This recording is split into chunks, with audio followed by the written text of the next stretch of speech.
অনেক দিনের ইচ্ছে ছিল সামনেটায় শেড বানাবো, সেটারই কাজ চলছে জোর কদমে। দুদিন ধরে দিনরাত কাজ চলছে।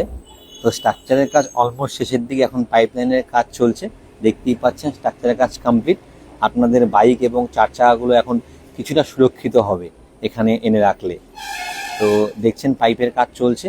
এখন উপরে টিন লাগবে, এই টিন থেকে প্লাস্টিকগুলো রিমুভ করে করছে। এবং এখন নাকি কাস্টমাইজ টিন পাওয়া যায় লম্বাটা, তা আমি কাস্টমাইজ করে সেটাকে 26 ফুটের নিয়েছি, যেহেতু 26 ফুটের প্রয়োজন ছিল। দেখতেই পাচ্ছেন টিনটা বেশ লম্বা। এখন টিনগুলো উপরের থেকে আমার সামনের স্ট্রাকচারে এসে লাগবে। এই টিন ওঠানোর কাজ চলছে, এক এক করে টিনগুলো উপরে তুলে সেগুলো সামনের স্ট্রাকচারে লাগানো হবে।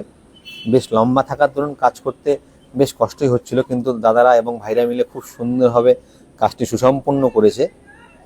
এই দেখতে পাচ্ছেন টিনটা, এবং টিন লাগানো আমার অলমোস্ট কমপ্লিটের দিকে। এই দেখেন টিন লাগানো একদম কমপ্লিট হয়ে গেছে। এবং সামনে আমরা একটা নতুন হেসেলের বোর্ড লাগাবো, সেটার এখন কাজ চলছে জোর কদমে। এই যে দেখতে পাচ্ছেন, এই হেসেল লেখাটা কি দিয়ে লিখেছি যদি কেউ জানেন অবশ্যই কমেন্টে জানাবেন।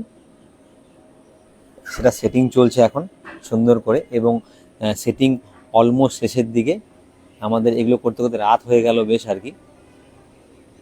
হেসেলের নতুন জিএসটি নাম্বারও চলে এসেছে এবং সেটা লাগানো খুব প্রয়োজন, তাই আমরা নতুন জিএসটি নাম্বারও এখানে লিপিবদ্ধ করে দিয়েছি। একদম লাগানো কমপ্লিট হয়ে গেছে বোর্ড। এই যে দেখতে পাচ্ছেন হেসেল প্রেজেন্টেড বাই উপহার ক্যাটারার। কার কেমন লেগেছে ভালো লাগলেও জানাবেন এবং খারাপ লাগলেও অবশ্যই বলবেন। এগুলো করতে করতে রাত হয়ে গেল এবং বোর্ডটা আস্তে আস্তে আমরা সামনের দিকে নিয়ে আসলাম।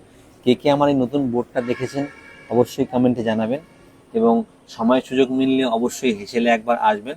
সকলে ভালো থাকবেন, সুস্থ থাকবেন, নমস্কার।